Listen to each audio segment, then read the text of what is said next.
La Bible en un an, le 9 juillet, le livre d'Ésaïe, chapitre 12, verset 1 au chapitre 14, verset 32, le livre des psaumes, chapitre 7, verset 1 à 18, le livre des proverbes, chapitre 18, versets 13 et 14, les actes des apôtres, chapitre 7, versets 30 à 50. Ésaïe, chapitre 12. Tu diras en ce jour-là, « Je te loue, ô Éternel, car tu as été irrité contre moi. Ta colère s'est apaisée, et tu m'as consolé. Voici, Dieu est ma délivrance. Je serai plein de confiance, et je ne craindrai rien. Car l'Éternel est ma force et le sujet de mes louanges. C'est lui qui m'a sauvé. Vous puiserez de l'eau avec joie aux sources du salut, et vous direz en ce jour-là, louez l'Éternel, invoquez son nom, publiez ses œuvres parmi les peuples, rappelez la grandeur de son nom. Célébrez l'Éternel, car il a fait des choses magnifiques, qu'elles soient connues par toute la terre. Pousse des cris de joie et d'allégresse, habitants de Sion, car il est grand au milieu de toi, le Saint d'Israël. Ésaïe, chapitre 13. Oracle sur Babylone, révélé à Ésaïe, fils d'Amoz. Sur une montagne nue, dressez une bannière, élevez la voix vers eux, faites des signes avec la main, et qu'ils franchissent les portes des tyrans. J'ai donné des ordres à ma sainte milice, j'ai appelé les héros de ma colère, ceux qui se réjouissent de ma grandeur. On entend une rumeur sur les montagnes, comme celle d'un peuple nombreux. On entend un tumulte de royaumes, de nations rassemblées. L'Éternel des armées passe en revue l'armée qui va combattre. Ils viennent d'un pays lointain, de l'extrémité des cieux. L'Éternel et les instruments de sa colère vont détruire toute la contrée. Gémissez, car le jour de l'Éternel est proche. Il vient comme un ravage du Tout-Puissant. C'est pourquoi toutes les mains s'affaiblissent, et tout cœur d'homme est abattu. Ils sont frappés d'épouvante. Les spasmes et les douleurs les saisissent. Ils se tordent comme une femme en travail. Ils se regardent les uns les autres avec stupeur. Leurs visages sont enflammés. Voici, le jour de l'Éternel arrive, jour cruel, jour de colère et d'ardente fureur, qui réduira la terre en solitude et en exterminera les pécheurs. Car les étoiles des cieux et leurs astres ne feront plus briller leur lumière, le soleil s'obscurcira dès son lever, et la lune ne fera plus luire sa clarté. Je punirai le monde pour sa malice, et les méchants pour leurs iniquités. Je ferai cesser l'orgueil des hautains, et j'abattrai l'arrogance des tyrans. Je rendrai les hommes plus rares que l'or fin, je les rendrai plus rares que l'or d'Ophir. C'est pourquoi j'ébranlerai les cieux, et la terre sera secouée sur sa base, par la colère de l'Éternel des armées, au jour de son ardente fureur. Alors, comme une gazelle effarouchée, comme un troupeau sans berger, chacun se tournera vers son peuple, chacun fuira vers son pays. Tous ceux qu'on trouvera seront percés, et tous ceux qu'on saisira tomberont par l'épée. Leurs enfants seront écrasés sous leurs yeux, leurs maisons seront pillées, et leurs femmes violées. Voici, j'excite contre les Mèdes, qui ne font point cas de l'argent, et qui ne convoitent point l'or. De leurs arcs ils abattront les jeunes gens, et ils seront sans pitié pour le fruit des entrailles. Leur œil n'épargnera point les enfants. Et Babylone, l'ornement des royaumes, la fière parure des Chaldéens, sera comme Sodome et Gomorrhe, que Dieu détruisit. Elle ne sera plus jamais habitée, elle ne sera plus jamais peuplée. L'Arabe n'y dressera point sa tente, et les bergers n'y parqueront point leurs troupeaux. Les animaux du désert y prendront leur gîte, les hiboux rempliront ses maisons, les autruches en feront leur demeure, et les boucs y sauteront. Les chacals hurleront dans ses palais, et les chiens sauvages dans ses maisons de plaisance. Son temps est près d'arriver, et ses jours ne se prolongeront pas. Ésaïe, chapitre 14. Car l'Éternel aura pitié de Jacob, il choisira encore Israël, et il les rétablira dans leur pays. Les étrangers se joindront à eux, et ils s'uniront à la maison de Jacob. Les peuples les prendront, et les ramèneront à leur demeure, et la maison d'Israël les possédera dans le pays de l'Éternel, comme serviteurs et comme servantes. Ils retiendront captifs ceux qui les avaient faits captifs, et ils domineront sur leurs oppresseurs. Et quand l'Éternel t'aura donné du repos, après tes fatigues et tes agitations, et après la dure servitude qui te fut imposée, alors tu prononceras ce chant sur le roi de Babylone, et tu diras: Et quoi? Le tyran n'est plus, l'oppression a cessé. L'Éternel a brisé le bâton des méchants, la verge des dominateurs. Celui qui dans sa fureur frappait les peuples, par des coups sans relâche, celui qui dans sa colère subjuguait les nations, est poursuivi sans ménagement. Toute la terre jouit du repos et de la paix. On éclate en chants d'allégresse.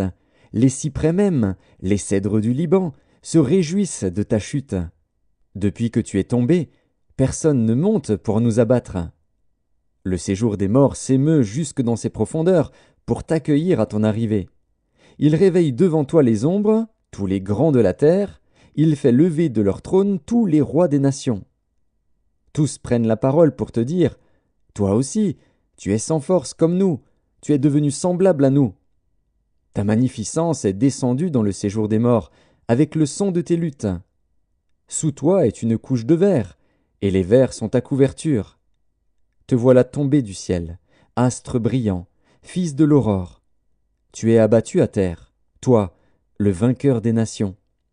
Tu disais en ton cœur: Je monterai au ciel, j'élèverai mon trône au-dessus des étoiles de Dieu. Je m'assiérai sur la montagne de l'assemblée, à l'extrémité du septentrion. Je monterai sur le sommet des nues, je serai semblable au Très-Haut. Mais tu as été précipité dans le séjour des morts, dans les profondeurs de la fosse. Ceux qui te voient fixent sur toi leur regard, ils te considèrent attentivement. Est-ce là cet homme qui faisait trembler la terre, qui ébranlait les royaumes, qui réduisait le monde en désert, qui ravageait les villes, et ne relâchait point ses prisonniers? Tous les rois des nations, oui, tous, reposent avec honneur, chacun dans son tombeau. Mais toi, tu as été jeté loin de ton sépulcre, comme un rameau qu'on dédaigne, comme une dépouille de gens tués à coups d'épée, et précipité sur les pierres d'une fosse, comme un cadavre foulé aux pieds. Tu n'es pas réuni à eux dans le sépulcre, car tu as détruit ton pays. Tu as fait périr ton peuple. On ne parlera plus jamais de la race des méchants. Préparez le massacre des fils, à cause de l'iniquité de leur père. Qu'ils ne se relèvent pas pour conquérir la terre, et remplir le monde d'ennemis. Je me lèverai contre eux, dit l'Éternel des armées. J'anéantirai le nom et la trace de Babylone, ses descendants et sa postérité, dit l'Éternel. J'en ferai le gîte du hérisson et un marécage, et je la balayerai avec le balai de la destruction, dit l'Éternel des armées. L'Éternel des armées l'a juré, en disant: Oui, ce que j'ai décidé arrivera, ce que j'ai résolu s'accomplira. Je briserai l'Assyrien dans mon pays, je le foulerai aux pieds sur mes montagnes. Et son joug leur sera ôté, et son fardeau sera ôté de leurs épaules. Voilà la résolution prise contre toute la terre, voilà la main étendue sur toutes les nations. L'Éternel des armées a pris cette résolution, qui s'y opposera? Sa main est étendue, qui la détournera? L'année de la mort du roi Akaz, cet oracle fut prononcé. Ne te réjouis pas, pays des Philistins, de ce que la verge qui te frappait est brisée. Car de la racine du serpent sortira un basilic, et son fruit sera un dragon volant. Alors les plus pauvres pourront paître, et les malheureux reposer en sécurité. Mais je ferai mourir ta racine par la faim, et ce qui restera de toi sera tué. Porte, gémis. Ville, lamente-toi. Tremble, pays tout entier des Philistins. Car du nord vient une fumée, et les rangs de l'ennemi sont serrés. Et que répondra-t-on aux envoyés du peuple? Que l'Éternel a fondé Sion, et que les malheureux de son peuple y trouvent un refuge. Psaume 7. Complainte de David, chantée à l'Éternel au sujet de Cush, Benjamite. Éternel mon Dieu, je cherche en toi mon refuge, sauve-moi de tous mes persécuteurs et délivre-moi, afin qu'ils ne me déchirent pas comme un lion qui dévore sans que personne vienne au secours. Éternel mon Dieu, si j'ai fait cela, s'il y a de l'iniquité dans mes mains, si j'ai rendu le mal à celui qui était paisible envers moi, si j'ai dépouillé celui qui m'opprimait sans cause, que l'ennemi me poursuive et m'atteigne, qu'il foule à terre ma vie et qu'il couche ma gloire dans la poussière. Lève-toi, ô Éternel, dans ta colère, lève-toi contre la fureur de mes adversaires, réveille-toi pour me secourir, ordonne un jugement, que l'assemblée des peuples t'environne, monte au-dessus d'elle vers les lieux élevés.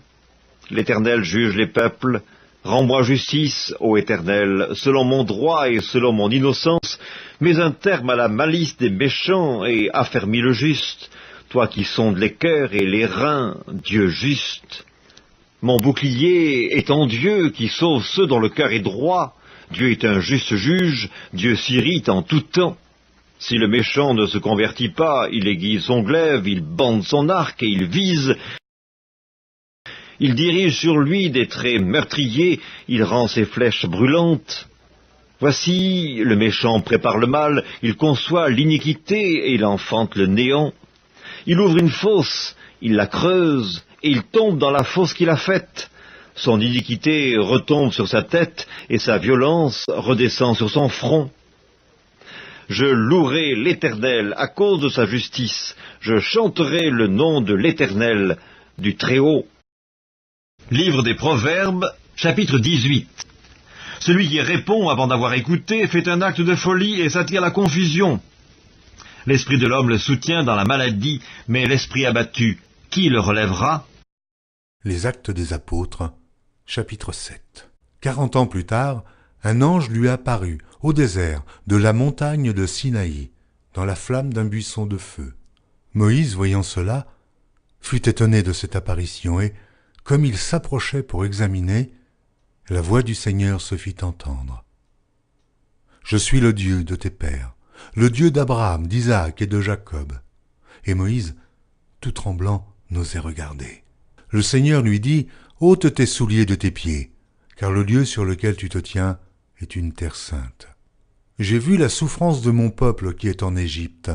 J'ai entendu ses gémissements, et je suis descendu pour le délivrer. Maintenant, va, je t'enverrai en Égypte. » Ce Moïse qu'ils avaient renié en disant « Qui t'a établi chef et juge ?» c'est lui que Dieu envoya comme chef et comme libérateur avec l'aide de l'ange qui lui était apparu dans le buisson.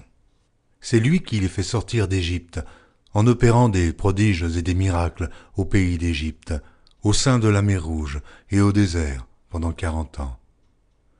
C'est ce Moïse qui dit aux fils d'Israël, « Dieu vous suscitera d'entre vos frères un prophète, comme moi. » C'est lui qui, lors de l'assemblée au désert, étant avec l'ange qui lui parlait sur la montagne de Sinaï et avec nos pères, reçut des oracles vivants pour nous les donner. Nos pères ne voulurent pas lui obéir. Ils le repoussèrent et ils tournèrent leur cœur vers l'Égypte en disant à Aaron, « Fais-nous des dieux qui marchent devant nous, car ce Moïse, qui nous a fait sortir du pays d'Égypte, nous ne savons ce qu'il est devenu. » Et en ces jours-là, ils firent un veau. Ils offrirent un sacrifice à l'idole et se réjouirent de l'œuvre de leurs mains. Alors Dieu se détourna et les livra au culte de l'armée du ciel, selon qu'il est écrit dans le livre des prophètes, « M'avez-vous offert des victimes et des sacrifices pendant 40 ans au désert, maison d'Israël?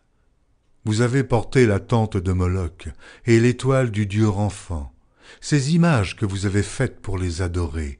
Aussi, vous transporterai-je au-delà de Babylone. » Nos pères avaient au désert le tabernacle du témoignage, comme l'avait ordonné celui qui dit à Moïse de le faire d'après le modèle qu'il avait vu. Et nos pères l'ayant reçu, l'introduisirent sous la conduite de Josué, dans le pays qui était possédé par les nations que Dieu chassa devant eux. Et il y resta jusqu'au jour de David. David trouva grâce devant Dieu et demanda d'élever une demeure pour le Dieu de Jacob. Et ce fut Salomon qui lui bâtit une maison. Mais le Très-Haut n'habite pas dans ce qui est fait de main d'homme, comme dit le prophète. Le ciel est mon trône, et la terre mon marchepied. Quelle maison me bâtirez-vous, dit le Seigneur, ou quel sera le lieu de mon repos? N'est-ce pas ma main qui a fait toutes ces choses?